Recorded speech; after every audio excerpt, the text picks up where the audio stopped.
فرما بردار ہوتا ہے. اور یہ والی روایتیں ہم بیوی کو سناتے ہیں، حالانکہ کس کو سنانی چاہیے؟ بولیے. بہن اور بیٹی کو. بہن اور بیٹی کو سنائیں یہ باتیں، ان کو سمجھائیں، تاکہ آگے جا کے وہ جو گھر ترتیب دیں وہ گھر بڑا عمدہ اور نکھرا ہوا ہو. حضرت سیدنا ابراہیم 13 سال کے بعد آئے، چونکہ گھر میں اللہ تبارک و تعالیٰ کی دوستی کا چرچا تھا، اللہ تبارک و تعالیٰ کی محبوبیت کا غلبہ تھا.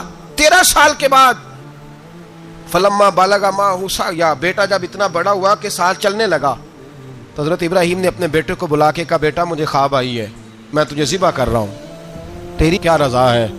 تو حضرت اسماعیل کہنے لگے یا ابت افعل ما تؤمر، ابا جی اللہ جیسے حکم دیتا ہے میرے ساتھ ویسے ہی کریں، جیسے اللہ حکم دیتا ہے ویسے ہی، بولیے، ویسے ہی کریں. حضرت حاجرہ کو کہا کہ ایک دوست نے دعوت کی ہے تو وہاں جا رہے ہیں. بی بی مطمئن ہے، تفصیلات کی ضرورت نہیں، ختم بات، اعتبار ہے، مطمئن ہو گئی. شیطان پیچھے سے آیا اماں کے پاس. ذرا تھوڑی دیر کے لیے تصور جمائیے، یہاں تو پڑوسن آ کے کوئی بات بتا دیتی ہے خاوند کے بارے میں تو کئی مہینے جھگڑا جاری رہتا ہے. پڑوسن محلے دار، شیطان نے آ کے بتایا لفظ کیا ہے؟ کہا حضرت تمہیں پتا ہے کہاں جا رہے ہیں؟ کہا دوست کی دعوت میں. تو کہنے لگے دوست کون ہے؟ رب کریم. اور ابراہیم کا خیال ہے کہ اس رب نے مجھے حکم دیا ہے کہ میں ذبح کروں. تو حضرت حاجرہ کہنے لگی کبھی باپ بھی بیٹے ذبح کرتے ہیں؟ تو شیطان کہنے لگا ان کا خیال ہے کہ ان کے رب نے حکم دیا ہے. تو جناب حاجرہ فرمانے لگی اگر رب نے حکم دیا تو پھر تو مجھے شیطان لگتا ہے، تو مجھے شیطان لگتا ہے. کہا کیا مطلب؟ فرمانے لگی اگر رب کریم کا حکم ہے تو میرے پاس ایک اسماعیل ہے، اگر 1000 بھی ہوتے میں سارے اللہ کے راستے میں پیش کر دے دیتی. مالک کا ہی تو ہے سارا کچھ، اسی کا ہے، اس میں لیت اللہ کی کیا گنجائش؟ حضرت سیدنا ابراہیم علیہ السلام نے بیٹے کے حلق پہ چھری رکھ بھی دی اور چھری چلا بھی دی، رکھ بھی دی. اور وہ تو اللہ کریم نے فرمایا یا ابراہیم قد صدقت الرؤیا، ابراہیم تو نے خواب سچا کر دکھایا، وہ قیامت تک تیرا نام رہے گا. حضرت ابراہیم نے وطن بھی دیا، جان بھی دی، بیٹا بھی. اللہ کریم نے دمبے دیے، فرمایا یہ فدیہ ہے. اب یہ قربانی قیامت تک حضرت ابراہیم کے طریقے کے مطابق جاری ہے. حضرت ابراہیم بہت بڑے مہمان نواز تھے، بہت بڑے. آپ جب مصر میں قیام تھا تو بڑے بڑے لمبے چوڑے لنگر پکتے تھے، لوگ آیا جایا کرتے تھے، بڑا تفصیل کے ساتھ کھانا ہوتا تھا. مہمان نوازی آپ کی خاص صفت مبارکہ ہے. ہمارے ہاں بھی مہمان نوازی ہوتی ہے امیروں کی، بلکہ اب تو مہمان نوازی اس طرح کی ہے کہ کل تیری میرے پاس دعوت ہے اور پرسوں میری تیرے پاس ہے. وہی امیروں میں وہ چکر رہتا ہے، پارٹیاں دوست ایک دوسرے کو ڈالتے ہیں، تیری طرف پارٹی تیری طرف. اور اسی انداز میں اب یہ عید آئے گی نا، ٹکا پارٹیاں ہوں گی جگہ جگہ. اور لوگ سوال پوچھنے لگے ابھی سے، کہتے ہیں قربانی کا کتنا گوشت گھر رکھنا جائز ہے؟ قربانی کا کتنا گوشت گھر رکھنا جائز ہے؟ سارا ہی جی. اس لیے فریزر لے لیں، فریج سے نہیں کام چلے گا. سارا ہی جائز گھر رکھنا، سارا ہی جائز ہے، رکھ لیں. اور خدا کے بندے، قربانی وہ بندہ دیتا ہے جو سارا سال ہی گوشت کھاتا ہے. صحیح کہہ رہا ہوں؟ قربانی صاحب نصاب، صاحب استطاعت بندہ دیتا ہے نا، تو وہ سارا سال ہی گوشت، تو سارا گھر میں رکھنا بھی جائز ہے، لیکن سارا دے دینا بھی. تو جو آ رہی ہے اس پہ کیوں توجہ کرتے ہو؟ جو دوسرا جائز ہے اس پہ کیوں نہیں عمل کرتے؟ سارا تقسیم کر دیں، بات ختم ہوئی. یقین کریں محرم میں جا کے دوست ٹیلی فون کر کے سوال پوچھتے ہیں، کہتے ہیں صاحب سنا ہے قربانی کا گوشت محرم میں کھانا جائز نہیں. میں کہ نہیں، ربیع الاول چ بھی جائز جی، رجب رمضان تک کھاؤ، کوئی بندہ نہیں منع کرتا. اس لیے کہ کسی کو دینا تو پسند ہی نہیں. یا پھر اس میں سے جو خاص چیزیں ہیں وہ اپنی فریج میں، اور باقی جو ہے وہ دوسروں کے لیے. یہ کیا طریقہ ہے ہمارا؟ اور اسی پہ عمل ہے. اللہ تبارک و تعالی ہمیں سمجھنے کی توفیق عطا فرمائے. حضرت ابراہیم بہت بڑے مہمان نواز تھے. صرف قربانی نہیں دیتے تھے، سارا سال بہت سارا لنگر، بہت سارا کھانا پینا، بہت ساری چیزیں جاری رہتی تھی. اور جتنے غریب لوگ تھے فلسطین کے، ان کو پتا تھا کہ حضرت ابراہیم علیہ السلام کا لنگر جاری ہے. فلسطین میں جب آپ کا قیام تھا، ایک دفعہ ڈھیروں مہمان آ گئے اور کھانے کو کوئی چیز نہیں. حضرت سارہ اور جناب حاجرہ دونوں اس وقت موجود تھیں. وہ کہنے لگی ابراہیم بہت سارے مہمان آ گئے تو کیا کریں؟ جناب سارہ کہنے لگی کس طرح کر کے ان کی مہمان نوازی کرنی؟ اور حالات یہ ہیں کہ قحط پڑا ہوا ہے فلسطین میں، مصر میں، دور دراز علاقوں میں. تو حضرت ابراہیم کہنے لگے یہ اللہ کے مہمان ہیں اور ہمیں رب کریم کا بندہ سمجھ کے آ گئے، اللہ ہی بندوبست کرے گا. فرمانے لگے میرا مصر میں ایک دوست ہے، وہ قحط کے دنوں میں غلہ جمع کر لیتا ہے، میں اس کی طرف پیغام بھیجتا ہوں، مجھے امید ہے وہاں سے غلہ ملے گا. 2 3 5 اونٹ والے غلام بلائے اور ان کو کہا کہ جاؤ غلہ لے آؤ مصر کے دوست سے.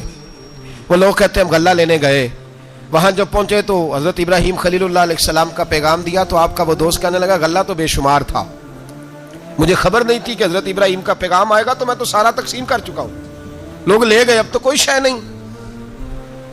اب وہ خالی آ گئے, پانچوں کے پانچوں اونٹ. جب خالی آئے تو حضرت ابراہیم کی حویلی کی دیواریں چھوٹی چھوٹی تھیں. ان غلاموں میں سے, خادموں میں سے, آپ کے ان چاہنے والوں میں سے ایک کہنے لگا یار وہ غریب تو انتظار کر رہے ہوں گے کہ غلہ لینے گئے ہیں, ہمیں روٹی ملے گی. چھوٹی چھوٹی دیواریں ہیں, وہ جب دیکھیں گے نا خالی آ گئے تو انہیں تکلیف ہوگی. اس طرح کرو بوریوں میں ریت بھر لیتے ہیں, ریت بھر کے لے جاتے ہیں, بعد میں اندر رکھ کے انہیں سمجھا بہلا لیں گے یا حضرت ابراہیم کو بتائیں گے, وہ خود ہی ان لوگوں کی دل جوئی فرمائیں گے. اب غلہ کی جگہ ریت بھر کے اونٹوں پہ رکھ کے لائی گئی. لا کے بوریاں جب رکھ دی گئیں, حضرت ابراہیم علیہ السلام دوپہر کے وقت آرام فرما رہے تھے. بی بی سارا اٹھی, کہتی ہیں جب میں نے دیکھا نا کہ بوریاں پہنچ گئی ہیں تو گئی, غلام کو ساتھ لیا اور اس کو جب کھولا نا تو کہتی ہے اتنی حسین گندم میں نے پہلے کبھی دیکھی نہیں تھی, اتنا پیارا دانہ میں نے کبھی ملاحظہ ہی نہیں کیا تھا. فرماتی ہیں جب اس کو پیس کر چکی میں روٹیاں پکائیں تو خوشبو دور دور تک پھیل گئی. اعلیٰ غذا بنی, بڑے بڑے کھانے بیبیوں نے مل کے پکائے, چن دیے گئے. حضرت ابراہیم اٹھے تو لوگ کھانا کھا رہے ہیں, سجدہ شکر ادا کیا, اور جب سجدے میں گئے تو وہی آنے لگی, پھر رونے لگے. جب پلٹ کر باہر تشریف لائے تو جناب سارا کہنے لگی ابراہیم تمہارا مصری یار بڑا اچھا ہے, اس نے اتنی اعلیٰ گندم بھیجی ہے کہ اتنی تو میں نے پیاری گندم کبھی دیکھی نہیں.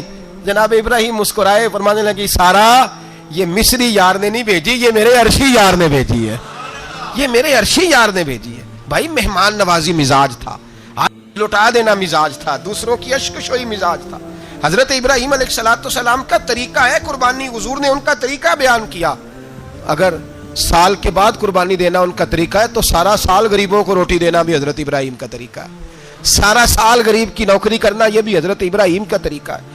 بھوکے کو کھانا کھلانا یہ بھی. میرے مصطفیٰ کریم سید عالم صلی اللہ علیہ وسلم سے صحابہ نے پوچھا حضور بہترین مسلمان کون ہے, بہترین مسلمان؟ تو حضور نے فرمایا جو سلام لینے میں پہل کرے اور غریب کو روٹی کھلانے میں سب سے اچھا ہو, وہ بہترین مسلمان ہے, زبردست مسلمان. ہمارے ہاں دعوتیں ہوتی ہیں تو امیروں کی, افطاریاں ہیں تو امیروں کی, اور میرے مصطفیٰ کریم علیہ السلام نے فرمایا بدترین دعوت ہے جس میں امیر بلائے جائے غریب نہ بلائے جائے, وہ بدترین دعوت. حضرت ابراہیم کا طریقہ رہا ساری زندگی مہمان نوازی.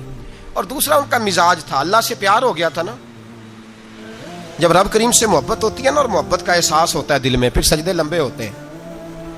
عام آدمی تو نماز بھی نہیں پڑھ سکتا, اسے خدا سے محبت ہوتی ہے وہ تہجد بھی نہیں چھوڑ سکتا. وہ یہ محبت کی بات ہے نا, جس کو پیار ہوتا ہے اس کی تہجد بھی ہے, اس کی اشراق بھی ہے, چاشت بھی ہے, اس کے عمرے بھی ہیں, اس کے حج بھی ہیں, اس کے بار بار کعبۃ اللہ کے دیدار بھی ہیں. یہ محبت الہی ہے, جوش مارتی ہے.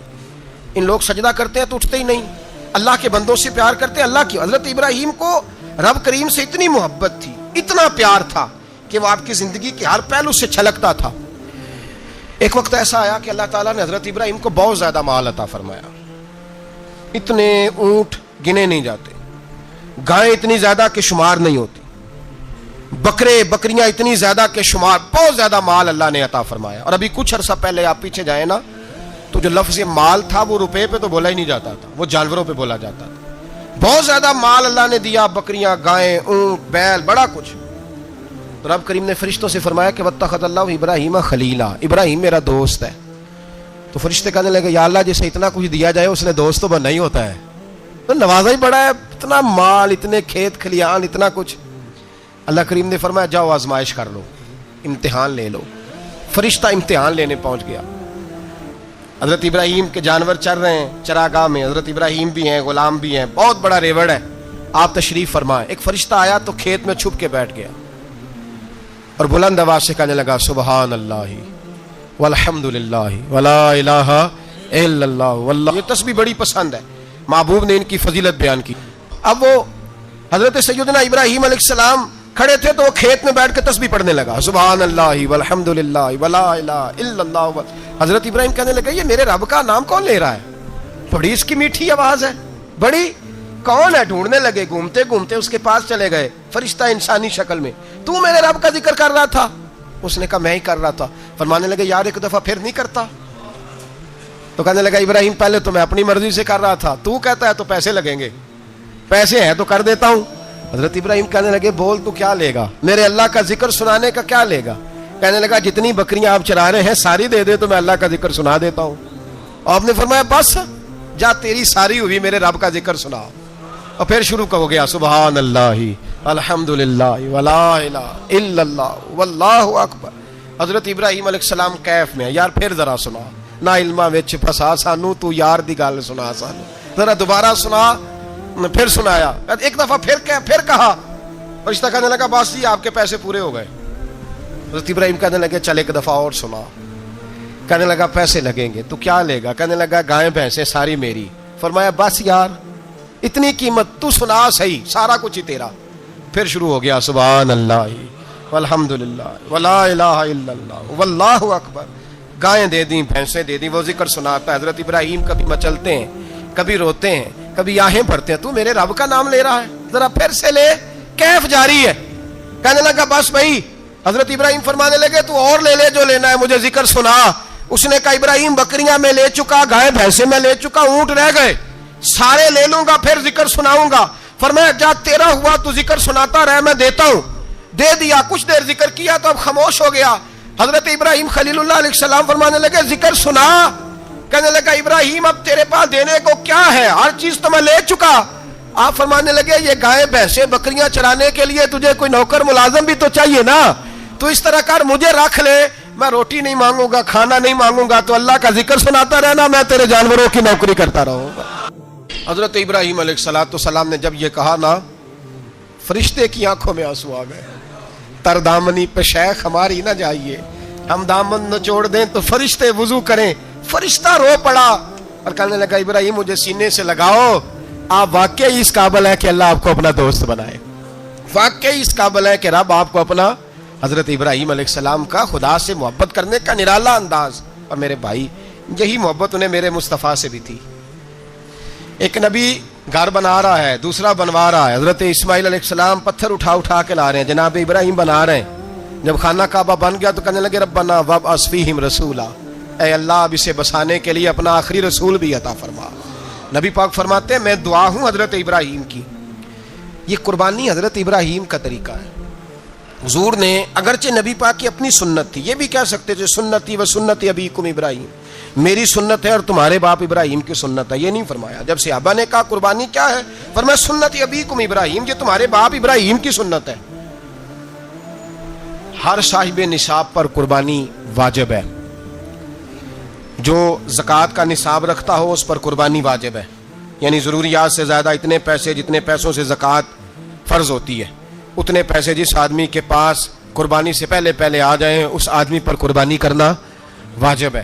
بکرا، چھترا، دمبا 1 سال کا یا دمبا 6 مہینے کا ہو پر اتنا بڑا محسوس ہوتا ہو کہ لگے کہ 1 سال کا ہے، اس کی قربانی ہو سکتی ہے۔ جانور میں کوئی عیب نہیں ہونا چاہیے، اتنا کمزور نہ ہو کہ ذبح جہاں اسے کرنا ہے وہاں وہ چل کے جا نہ سکے، اتنا کمزور جانور نہ ہو، اس کے اندر بظاہر کوئی اتنا بڑا نقص نہ پایا جاتا ہو، کانا نہ ہو، لنگڑا نہ ہو، کوئی اس کی ہاتھ نہ کٹے ہوئے ہوں، ایسا نقص جو واضح ہو۔ بکرا 1 سال کا، گائیں اور بھینس یہ 2 سال کی، اونٹ 5 سال کا۔ اب اس میں یہ ہے کہ ہمارے بہت سارے دوست چونکہ ہم دیہاتی لوگ ہیں تو پوچھتے ہیں کہ دوندا نہیں ہے تو چوگا نہیں ہے، تو یہ ہماری پنجابی کی اصطلاحات ہیں، پنجابی کی۔ شریعت اسلامیہ نے سال بتائے ہیں، یہ تو ہم نے اپنی آسانی کے لیے یا دیہاتوں میں جو ماحول تھا اس طرح کا جانور لیں، خوبصورت جانور لیں۔ جو نصاب ہے وہ بھی میں نے آپ کو بتایا، لیکن ایک اور پہلو بھی ہے، نبی پاک صلی اللہ علیہ وسلم پہ زکوٰۃ کبھی فرض نہیں ہوئی، کبھی حضور پہ زکوٰۃ فرض نہیں ہوئی۔ نبی پاک صلی اللہ علیہ وسلم کے پاس اتنا سرمایہ کبھی اکٹھا ہوا ہی نہیں کہ زکوٰۃ فرض ہو، لیکن نبی پاک کے صحابہ فرماتے ہیں کہ مدینے کے 10 سالوں میں اللہ کے رسول نے ہر سال قربانی فرمائی ہے، ہر سال قربانی دی۔ اور جس سال حضور حج کرنے گئے اس سال اللہ کے نبی نے 63 اونٹ ذبح فرمائے، اور حضور صلی اللہ علیہ وسلم جب اونٹ ذبح کرنے لگتے نا تو صحابہ کہتے ہیں اونٹ خود دوڑ کے حضور کے سامنے آ کے لیٹ جاتا، اور نبی پاک اسے ذبح کرتے اور فرماتے ہیں ایک دوسرے کو دھکے دیتے اونٹ کے، پہلے میں نے جانا ہے ذبح ہونے کے لیے، پہلے میں نے، انہیں پتا تھا کہ جو مصطفیٰ کے ہاتھوں ذبح ہوگا وہ تو دائمی زندگی پا جائے گا، یہاں بھی وہاں بھی زندہ۔ 63 اونٹ ذبح کیے، ایک اونٹ میں کتنی قربانیاں ہوتی ہیں؟ 7۔ اب 63 کو 7 سے ضرب دو گے تو کتنی بنے گی؟ اور پھر نبی پاک صلی اللہ علیہ وسلم نے 10 سال مدینہ منورہ میں قربانی دی، ہر سال۔ اب وہ 63 اونٹ، ایک اونٹ میں 7 قربانیاں، ہر سال یہاں قربانی۔ اور مولا علی شیر خدا فرماتے ہیں نبی پاک 2 قربانیاں دیتے۔ میں نے کہا حضور 2 جانور ذبح کر رہے ہیں آپ، تو حضور نے فرمایا ایک میری طرف سے، ایک میری امت کی طرف سے، غریبوں کی طرف سے۔ اور حضرت علی کو حضور نے وصیت فرمائی تو 2 دیا کرے گا۔ یا رسول اللہ صلی اللہ علیہ وسلم میں غلام ہوں، خادم ہوں۔ حضور نے فرمایا علی ایک تو نے اپنی دینی ہے، ایک میری طرف سے دینی ہے۔ 2 قربانیاں۔ مولا علی نے بھی ساری زندگی 2 قربانیاں دی۔ حضرت علی بھی مال کے نصاب نہیں تھے، اپنا مکان ہی نہیں تھا، کوئی کاروبار نہیں تھا، کئی دن فاقے رہتے تھے، پر قربانیاں کتنی دیتے تھے؟ 2۔ ہمارے پاس ویسے اگر سسرال میں، میکے میں، کزنوں میں کوئی شادی ہو جائے تو 50-60 ہزار کا خرچہ برابر ہے، وہ پکا ہے۔ اور قربانی کی باری غریب ہو گئے، سارے غریب ہو گئے، کہتے نہیں یہاں مشکل ہے۔ او خدا کے بندے، اللہ کے ساتھ تجارت کر، اس کے رستے میں 1 دے گا، رب تجھے 70 گنا اضافہ کے ساتھ عطا فرمائے گا۔ قربانی مال کے نصاب پہ ہے۔ کوشش کیا کریں کہ اللہ کے رستے میں جب دینا ہو پھر لیت اللہ سے بچیں، خوبصورت جانور لائیں جن کو اللہ نے توفیق دی ہے۔ ان کے لیے نصیحت ہے جن کو اللہ نے توفیق دی۔ میں نے اپنے حضرت صاحب کو دیکھا ہے، وہ کہتے تھے کئی جانور اللہ نے بڑا نوازا ہے، کہتے ایک میرا ہے، ایک میرے ماں کا، ایک میرے باپ کا ہے، ایک میرے فلاں استاد صاحب کا، ایک میرے پیر صاحب کا ہے۔ یہ جانور غوث اعظم جیلانی کا نام کا دے رہا ہوں۔ اور پھر ایک بڑا خوبصورت جانور بندہ ہوتا اور حضرت خود ان کو چارہ ڈال رہے ہوتے، تو حضور یہ کیا ہے؟ فرمانے لگے یہ میں رسول اللہ کے نام پہ قربان کروں گا، یہ نبی پاک کے نام پر قربان کیا جائے گا۔ جن کو اللہ نے حیثیت دی ہے وہ کوشش کریں اپنے محبوب کی طرف سے بھی قربانی کریں، نبی پاک کے نام کی قربانی دے، خوبصورت سا جانور پیارا، پھر اس کی خدمت ہو، پھر اس کی قربانی دی جائے اور نبی پاک کے نام پر قربانی دی جائے۔ حضور نے خود وصیت فرمائی حضرت ابو بکر صدیق کو، قربانی بڑا حسین عمل ہے۔ اور میرے نبی پاک صلی اللہ علیہ وسلم نے ناراضگی بھی فرمائی، ذرا خوگر حمد سے تھوڑا سا گلا بھی سن لے۔ میرے حبیب نے فرمایا جو طاقت کے باوجود قربانی نہ کرے وہ ہماری عیدگاہ میں عید کی نماز پڑھنے نہ آئے، وہ نہ آئے۔ اور یا رسول اللہ جو کرے گا، فرمایا قربانی کے جانور کا خون کا قطرہ بعد میں زمین پہ گرے گا، اللہ اس کے سارے گناہ پہلے معاف فرما دے گا، اللہ اس کے سارے گناہوں کو بخشے گا۔ قربانی کریں، خوبصورت انداز میں کریں، اللہ کی رضا کے لیے۔ بزرگوں نے لکھا ہے 3 حصے کرو گوشت کے، ایک گھر میں رکھو، ایک رشتہ داروں میں بانٹو، پڑوسیوں میں بانٹو، اور تیسرا فقط غریبوں کو دو۔ لیکن میں اکثر یہ سوچتا ہوں کہ ہمارے ہاں قربانی کرتا ہی وہ ہے جن کے گھر میں ہر جمعرات کو چھوٹا گوشت پکتا ہے، اور جن کے گھر میں ہفتے میں 3 دفعہ مرغی کا گوشت پکتا ہے، وہی تو قربانی دینے کے قابل ہوتے ہیں۔ تو وہ بھی اگر قربانی کے بکرے میں سے بھی تیسرا رکھنا چاہیں تو اجازت تو ہے، میں نے کہا سارا رکھنے کی بھی اجازت ہے، لیکن اگر آپ مہربانی کریں، کوشش کریں کہ یار ہم تو سارا سال ہی کھاتے ہیں، اور ہمارے یہاں جو گوشت تقسیم ہوتا ہے نا وہ بھی باری لگی ہوئی ہے، ادھر سے پلیٹ آئی تھی گوشت کی تو ادھر سے بھر کے چلی گئی، بھئی اس نے کی ہے، اس کو بار بار گوشت دینے کا کیا مطلب ہے؟ آپ یہ دیکھیں عزیزوں میں، رشتہ داروں میں، اور میں اگر تھوڑا سا آپ کی توجہ کرانے میں کامیاب ہو جاؤں تو سفید پوش لوگوں کو دیکھیں، کچھ سفید پوش ہیں، سفید پوش جن کے اوپر قرضے ہیں، بیماریوں نے جکڑ لیا ہے، گھر میں بڑے بڑے سخت مریض آ گئے ہیں، سفید پوش پہلے دیا کرتے تھے۔ آپ ان سے پوچھتے ہیں صاحب قربانی، تو بات کو ٹالتے ہیں، وہ کہتے ہیں سوچ رہا ہوں کوئی حصہ ڈال جائے، پردہ پوشی کرتے ہیں، کہتے ہیں کہیں حصہ رکھا ہوا ہے، پردہ پوش۔ اکثر وہ لوگ قربانی نہیں دے پاتے، اکثر دیا کرتے تھے اب نہیں دے پا رہے، کیوں؟ اس لیے کہ مشکلات ایسی آ گئیں۔ ان لوگوں کا خیال کریں، ان کے گھروں تک گوشت پہنچا کے آئیں، ان پر توجہ کریں۔ وہ سفید پوش آدمی کبھی ذکر نہیں کرے گا، کچھ تو ایسے ہیں جو خود پہنچ جاتے ہیں کہ ہمیں گوشت دیا جائے، لیکن کچھ سفید پوش ہیں لا یسألون الناس الحافا، اللہ فرماتے کچھ لوگ لپٹ لپٹ کے سوال نہیں کرتے، سفید پوشی کا بھرم رکھتے ہیں، کا مزاج نہیں۔ ان کی طرف دیکھیں، اپنے رشتہ داروں کو دیکھیں، خاص کر ان رشتہ داروں کو دیکھیں جن کا آپ کو پتہ ہے کہ غریب ہیں، مجبور ہیں، ان کے گھروں میں گوشت بھیجیں۔ غریب بیٹیوں، غریب بہنوں کا خیال کریں، اس طرف متوجہ ہوں، ان کے ساتھ اس نے سلوک کریں، اس طرف آپ لوگ خیال کریں۔ اللہ ہمیں سمجھنے کی توفیق عطا فرمائے۔